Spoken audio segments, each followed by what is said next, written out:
दोस्तों नमस्कार, आपका स्वागत है आपके अपने YouTube channel target and test exam पर। दोस्तों उम्मीद है आप सभी अच्छे होंगे और यहाँ पर हम लोग प्रैक्टिस सेट जीके का सेकंड स्टार्ट करने वाले हैं। तो यहाँ पर संपूर्ण प्रेस परीक्षा की तैयारी बिल्कुल फ्री कराई जा रही है अपने यूट्यूब चैनल पर।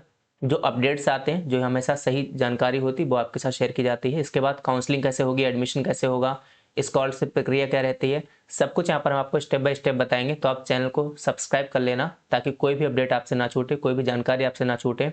हम आपके साथ हैं आपके पूरे बीएड के 2 साल के सफर में। तो जो जीके का प्रैक्टिस सेट, बाकी इसके जो पीडीएफ है, आपको जितने भी यहाँ पर प्रैक्टिस सेट कराए जा रहे हैं या प्रीवियस ईयर पेपर करवाए जा रहे हैं, सभी की पीडीएफ आपको हमारे एप्लीकेशन पर मिलेगी। तो टारगेट एंट्रेंस एग्जाम एप्लीकेशन को डाउनलोड कर लेना और वहां से सभी की पीडीएफ आप डाउनलोड कर पाएंगे। तो देखिए, आपके 2 पेपर होते हैं एक ही दिन में, ठीक है। सबसे पहला पेपर होता है, उसमें आपके 50 क्वेश्चन आते हैं भाई सामान्य ज्ञान के, ठीक है ना। तो 50 में से 25 हम कर चुके हैं और दूसरे वाले 25 हम करेंगे। सबसे पहला क्वेश्चन है, एएलयू का विस्तृत रूप क्या है। तो ये कंप्यूटर से संबंधित प्रश्न है और ये ऐसे प्रश्न हैं जो आपके वनडे एग्जाम में पूछे जाते हैं। जरूरी नहीं किसी बीएड प्रेस परीक्षा, बाकी एग्जाम से भी आपके हेल्पफुल रहते हैं। तो एएलयू का यहाँ पर जो फुल फॉर्म है वो क्या हो जाएगी, आपसे पूछी है। तो इसकी जो फुल फॉर्म आपकी हो जाती है क्या, अर्थमेटिक लॉजिक यूनिट, यानी कि ऑप्शन सी आपका यहाँ पर सही हो जाता है, ठीक है। तो 26 का ऑप्शन सी आपका करेक्ट हो जाएगा। फिर यहाँ पर नेक्स्ट है आपका 27, डूरंड कप किस खेल से संबंधित है, ठीक है। बहुत सारे कप होते हैं जो अलग अलग खेलों से संबंधित होते हैं। तो जो डूरंड कप है आपका किस खेल से संबंधित है, क्रिकेट से, फुटबॉल से, हॉकी से या फिर टेबल टेनिस से। तो यहाँ पर जो डूरंड कप है वो किससे संबंधित है, वो फुटबॉल से संबंधित है। वो किससे है, फुटबॉल से यहाँ पर आपका संबंधित है और ये हमारे भारत का सबसे पुराना टूर्नामेंट है डूरंड कप। फिर यहाँ पर आपका क्वेश्चन नंबर नेक्स्ट है 28। और भाई कल जो हमने क्वेश्चन कराए थे, तो जो भी आपसे कमेंट बॉक्स में आंसर पूछा करें तो आप अलग से चीज़ें बताया करो। उसमें होता क्या, जब आप सर्च करते हैं कोई चीज़, उसको आप बताते हैं तो आपके माइंड में चीज़ क्लिक कर जाती है और आपको लंबे समय तक वो ध्यान रहती है। सिंधु घाटी के लोग किसमें विश्वास करते थे, आत्मा और ब्रह्म में, कर्म कांड में, यज्ञ प्रणाली में और मातृशक्ति में। तो यहाँ पर हम आपको हिस्ट्री, ज्योग्राफी, पॉलिटी, इनके अलग अलग भी क्वेश्चन कराएंगे चैप्टर वाइज, तो उनको भी आप जरूर देखना। तो इसका करेक्ट आंसर हो जाएगा आपका मातृशक्ति में, यानी कि डी ऑप्शन आपका बिल्कुल यहाँ पर सही हो जाएगा। पता कैसे लगा, मोहनजोदड़ो से वहां पर जो है नारी की मूर्ति वहां पर मिल रही थी, तो उन्हीं से यहाँ पर संकेत होता है कि भाई मातृशक्ति में ये लोग विश्वास रखते थे। क्वेश्चन नंबर आपका 29 है, वैदिक युग में प्रचलित लोकप्रिय शासन प्रणाली कौन सी थी, निरंकुश, प्रजातंत्र, गणतंत्र या वंश परंपरागत राजतंत्र। तो वैदिक युग की यहाँ पर बात की जा रही है, इसका करेक्ट आंसर आपका हो जाएगा गणतंत्र, यानी कि आपका सी आंसर यहाँ पर बिल्कुल आपका सही हो जाएगा 29 का। यहाँ पर आपका क्वेश्चन नंबर है 30, भागवत धर्म के प्रवर्तक थे जनक, कृष्ण, याज्ञवल्क्य जी या फिर सूरदास जी। तो यहाँ पर भागवत धर्म के प्रवर्तक की बात की जा रही है, ठीक है। तो कौन थे, कृष्ण, यानी कि ऑप्शन आपका बी यहाँ पर बिल्कुल जो है करेक्ट हो जाएगा। क्वेश्चन नंबर आपका नेक्स्ट है 31 है, जो कला शैली भारतीय और ग्रीक आकृति का सम्मिश्रण है उसे क्या कहते हैं, शिखर, बेरा, गांधार या नागर। तो 31 का आंसर क्या हो जाएगा, आप लोग कमेंट बॉक्स में भी आंसर दीजिएगा। इसका करेक्ट आंसर आपका हो जाएगा सी, यानी कि गांधार। फिर क्वेश्चन नंबर आपका 32 है, गुप्तोत्तर युग में प्रमुख व्यापारिक केंद्र कौन सा था, कन्नौज, उज्जैन, धार या फिर देवगिरी। तो यहाँ पर करेक्ट आंसर क्या हो जाएगा आपका कन्नौज, ठीक। कन्नौज कहाँ है आपका, पता है आपको, यहाँ पर गंगा नदी के किनारे शहर है कन्नौज। फिर यहाँ पर आपका यूपी में, ठीक है। फिर यहाँ पर आपका क्वेश्चन नंबर कौन सा हो जाएगा 33, इनमें से कौन सा सुमेलित नहीं है। देखो जहाँ पर लिखा होता नहीं है, क्वेश्चन को बहुत ध्यान से देखा करो, क्योंकि जल्दबाजी हम जो सुमेलित होता है उसे लगा आते हैं, लेकिन इसमें पूछा क्या है कि कौन सा सुमेलित नहीं, यानी किसके सामने कौन सा आंसर जो है सही नहीं लिखा है, ठीक है। तो यहाँ पर आपका क्या है, कुषाण, स्वर्ण एवं ताम्र, गुप्त, स्वर्ण एवं रजत, इस सिक्कों की बात की जा रही है, ठीक है, कि कौन से सिक्कों का प्रचलन किसने कराया था। जैसे कुषाण ने यहाँ पर स्वर्ण और ताम्र कराया था, गुप्त स्वर्ण और रजत का कराया था। तो भाई आपसे यहाँ पर आपसे पूछा गया, ठीक है, कलुचरी आपका स्वर्ण, रजत और ताम्र। तो यहाँ पर जो पूछा है कि कौन सा सुमेलित नहीं है, तो आपका सी वाला सुमेलित यहाँ पर नहीं है, ठीक है। सातवाहनों ने क्या किया है कि स्वर्ण के सिक्को लिखा गया, लेकिन इसका प्रचलन उन्होंने नहीं करवाया था, ठीक। किसका कराया था, इन्होंने चांदी वगैरह का कराया था, ठीक है। इन्होंने जो है चांदी हो गया, तांबा हो गया, इस प्रकार के जो है सिक्कों का प्रचलन कराया था, चांदी, तांबा, सीसा या प्रयोग किया था इस तरीके के, ठीक है। तो ये वाला होना चाहिए था, लेकिन है कौन सा, स्वर्ण दिया गया, जो कि गलत है। तो इसका करेक्ट ऑप्शन आपका 33 का सी ऑप्शन हो जाएगा। उम्मीद है आपने यहाँ पर सही आंसर दिया होगा। साथियों, हम बात करने वाले हैं यूपी बीएड प्रेस परीक्षा की बेस्ट बुक के बारे में, जो कि आपकी परीक्षा के लिए बहुत ही उपयोगी साबित होगी। ये चक्षु पब्लिकेशन के द्वारा यहाँ पर प्रकाशित की गई है। ये कला वर्ग वाले छात्रों के लिए है, जो कि संपूर्ण स्टडी गाइड बुक है। इसमें आपको एक सरल पेपर भी मिलता है, जिसकी मदद से आप पूरा देख पाएँगे किस तरीके से पेपर आता है। इसकी पूरी व्याख्या सहित आपको हल भी दिया गया है। इसमें पूरा सामान्य ज्ञान, हिंदी, कला वर्ग और रीजनिंग सभी सब्जेक्ट कवर किए गए हैं, तो आपको इसके अलावा कोई भी बुक लेने की ज़रूरत नहीं पड़ेगी। इस बुक को आप परचेज़ कर सकते हैं नीचे दी गई लिंक से, या फिर आप इनके व्हाट्सएप नंबर से भी परचेज़ कर पाएँगे, नीचे कमेंट बॉक्स में दिया गया है, या आप डायरेक्टली अमेज़न, फ्लिपकार्ट वहाँ से भी इस बुक को आप परचेज़ कर सकते हैं।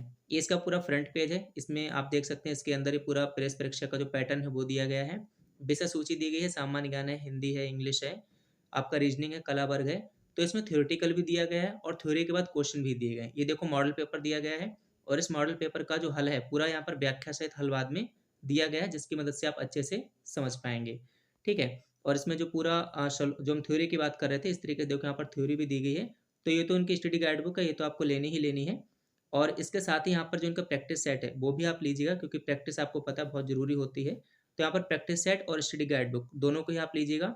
दोनों को लेने के लिए नीचे डिस्क्रिप्शन बॉक्स में हमने लिंक दे दी गई है, या फिर सीधे आप अमेज़न और फ्लिपकार्ट से भी इनको जो है ले सकते हैं। 34 है और आप लोग बाद में बताया करें कि 25 में से आपके टोटल कितने जो है क्वेश्चन सही है, ठीक है? कितने क्वेश्चन सही है वो आप कमेंट बॉक्स में बताया करें। श्री अजय राज संस्थापक थे, ठीक है? अलवर के, भरतपुर के, अजमेर के या फिर चित्तौड़गढ़ के।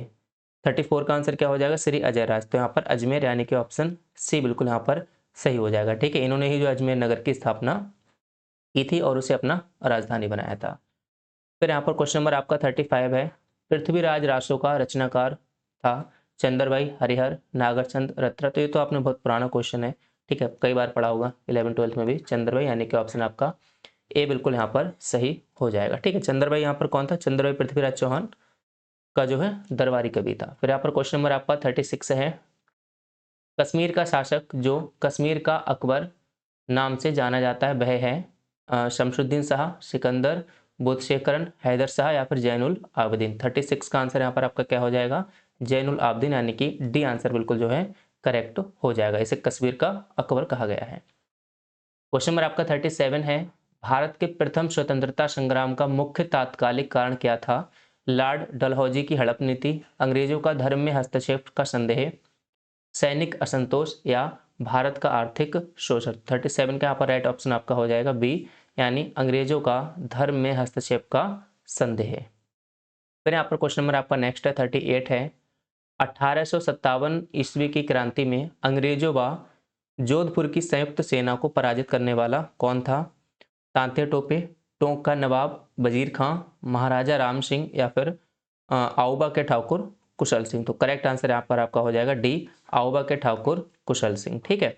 1857 ईस्वी क्रांति यहाँ पर बात की जा रही है, जो कि अंग्रेजों और जोधपुर की संयुक्त सेना को पराजित करने वाले। तो यहाँ पर क्वेश्चन नंबर आपका कौन सा हो जाएगा? डी यहाँ पर हो जाएगा। क्वेश्चन नंबर आपका 39 है। निम्नलिखित में से किस जिले में मार मृदा पाई जाती है? कानपुर, प्रतापगढ़, सीतापुर या झांसी। 39 का, ठीक है? अब यहाँ पर मार मृदा होती क्या, ठीक है? मार मृदा क्या होती है इसके बारे में आप कमेंट बॉक्स में कमेंट करके बताएंगे। थोड़ा इसके बारे में रिसर्च करिए, क्योंकि जब आप पढ़ेंगे ना तो हमेशा आपको ध्यान रहेगा, जो भी चीज़ आप सर्च करते हैं आपको लंबे समय तक ध्यान रहती है। पाई कहाँ जाती है? झांसी में। हम आपको बता देते हैं 39 का डी ऑप्शन आपका हो जाएगा। क्या होती है मार मृदा, कितने प्रकार की होती है वो आप हमें बताएंगे। क्वेश्चन नंबर आपका 40 है। विश्व की सबसे बड़ी ताजे पानी की झील है भाई विंडरमेर, लॉकनेस, लेक वेकल या फिर लेक सुपीरियर। तो ये भी आपको कई बार हमने कराया हुआ है, लेक सुपीरियर, यानी डी ऑप्शन आपका इसमें बिल्कुल करेक्ट हो जाएगा। फिर यहाँ पर आपका क्वेश्चन नंबर है नेक्स्ट है 41। दक्षिण अमेरिका का वह कौन सा नगर है जो अपनी चौड़ी सड़कों के कारण अमेरिका का पेरिस कहलाता है? अमेरिका का पेरिस कहलाता है। Santiago, Buenos iris, Mexico city या फिर रियो डी जेनेरो। तो यहाँ पर आपका 41 का राइट ऑप्शन कौन सा हो जाएगा? रियो डी जेनेरो, यानी कि आपका डी ऑप्शन बिल्कुल करेक्ट हो जाएगा। क्वेश्चन नंबर आपका 42 है। निम्नलिखित देशों में किस देश में सर्दियों के मौसम में वर्षा होती है? चीन, नॉर्वे, ब्राजील या फिर नाइजीरिया। तो यहाँ पर आपको कौन सा आंसर सही हो जाएगा? ठीक है, सर्दियों के मौसम में वर्षा होती है, तो करेक्ट ऑप्शन आपका ए हो जाएगा यहाँ पर चीन। क्वेश्चन नंबर आपका 43 है। प्रवाल द्वारा निर्मित ग्रेट बैरियर रीफ किस तट के समीप स्थित है? न्यूजीलैंड, फिनलैंड, आयरलैंड या फिर क्वींसलैंड। तो यहाँ पर करेक्ट आंसर आपका क्या हो जाएगा? डी आंसर यहाँ पर करेक्ट हो जाएगा, ठीक है? ये आपका जो है प्रशांत महासागर में ऑस्ट्रेलिया क्वींसलैंड तट के समीप स्थित है, और ये संसार की सबसे बड़ी जो है प्रवाल भित्ति है। तो क्वेश्चन नंबर 43 का डी आंसर आपका करेक्ट हो जाएगा। ये पूरी पीडीएफ आपको मिलेगी, ठीक है, पीडीएफ पूरी आपको मिलेगी हमारे एप्लीकेशन पर, तो उसे आप जो है डाउनलोड करके रखना गूगल प्ले स्टोर से। और इसका नाम क्या है भाई, टारगेट एंट्रेंस एग्जाम, अपने जिस नाम से यूट्यूब चैनल है उसी नाम से है। तो इसको डाउनलोड कर लेना ताकि जैसे भी आपको टाइम मिले आप तुरंत जो है इसका रिवीजन कर सकें। निम्नलिखित में से किस कण का व्यास 0.002 मिमी से कम होता है? मृत्तिका, गाद, महीन बालू या उपयुक्त में से कोई नहीं। तो 44 का राइट आंसर आपका ए हो जाएगा, मृत्तिका। फिर यहाँ पर क्वेश्चन नंबर आपका 45 है, वेनेजुएला में विश्व का सबसे बड़ा है, क्या है भाई? ये विश्व का सबसे बड़ा क्या है? केला उत्पादक देश है, मतलब केला उत्पादक है, या फिर जिंक खनन करने वाला है, हेरोइन उत्पादक देश है, या फिर ज्ञात तेल भंडार है। तो 45 का यहाँ पर करेक्ट आंसर क्या हो जाएगा आपका? डी हो जाएगा, ज्ञात तेल भंडार है वेनेजुएला। फिर यहाँ पर क्वेश्चन नंबर आपका नेक्स्ट है 46 है, वह बड़ा द्वीप जहाँ एस्किमो रहते हैं, न्यू गिनी, हवाई, ग्रीनलैंड या फिर आइसलैंड। ठीक है, तो यहाँ पर करेक्ट आंसर क्या हो जाएगा? 46 का आंसर सी सही हो जाएगा आपका, ग्रीनलैंड। ठीक, ग्रीनलैंड के जो निवासी हैं एस्किमो, ये क्या करते हैं? बर्फ का घर बनाकर उसमें रहते हैं। इनके घरों को क्या कहा जाता है? इनके जो घर होते हैं, ठीक है, घरों को क्या कहा जाता है? इग्लू। पढ़ा होगा आपने इसके बारे में। तो क्वेश्चन नंबर यहाँ पर आपका 46 का सी ऑप्शन करेक्ट हो जाएगा। 47 है, पृथ्वी का पलायन वेग भाई कितना होता है? ठीक है, तो यहाँ पर आंसर क्या हो जाएगा? आपने 11th क्लास में फिजिक्स में पढ़ा होगा, 11.2 किलोमीटर पर सेकंड। ठीक है, यानी कि पृथ्वी से बाहर जाने के लिए इतना वेग चाहिए होता है, पलायन वेग इसे कहते हैं। क्वेश्चन नंबर आपका 48 है, सूर्य में ऊर्जा का स्रोत है, नाभिकों का विखंडन, नाभिकों का संलयन, रासायनिक अभिक्रियाएं या तीव्र संपीड़न। तो 48 का यहाँ पर बी ऑप्शन हो जाएगा, नाभिकों का संलयन। फिर यहाँ पर क्वेश्चन नंबर आपका नेक्स्ट है 49 है, राष्ट्रीय वन नीति 1952 के अनुसार निम्नलिखित में से कौन सा वन का संवर्ग नहीं है? राष्ट्रीय वन, राष्ट्रीय उद्यान, संरक्षित वन या फिर ग्राम वन। तो 49 का ऑप्शन बी सही हो जाएगा, राष्ट्रीय उद्यान। क्वेश्चन नंबर आपका 50 है, जो कि हमारी क्लास का अंतिम क्वेश्चन है, निम्नलिखित में से कौन सा तत्व परमाणु ईंधन की श्रेणी में नहीं आता है? कैडमियम, थोरियम, प्लूटोनियम या फिर आपका यूरेनियम। तो इसका करेक्ट आंसर क्या हो जाएगा? ए यहाँ पर हो जाएगा, कैडमियम। ठीक, कैडमियम का प्रतीक क्या होता है, यानी किससे दर्शाते हैं? तो आप उसको हमें कमेंट बॉक्स में बताएंगे कि इसका प्रतीक क्या होता है कैडमियम का। तो हमने टोटल प्रैक्टिस सेट 2 कर लिए हैं जीके के, और भी प्रैक्टिस सेट आपको मिलेंगे सभी सब्जेक्ट के। तो आप लोग हमारे साथ बने रहिएगा, चैनल को सब्सक्राइब करके रखिएगा। सभी की पीडीएफ आपको मिलती रहेगी समय पर, सारी क्लासेस जो जानकारी होती है, एडमिशन कैसे होता है, प्रक्रिया कैसी है, किसी भी आप और चक्कर में ना पड़े, संपूर्ण जानकारी यहाँ पर आपको दी जाएगी। इसी के साथ आप सभी साथियों का बहुत बहुत धन्यवाद। जय हिंद, जय भारत।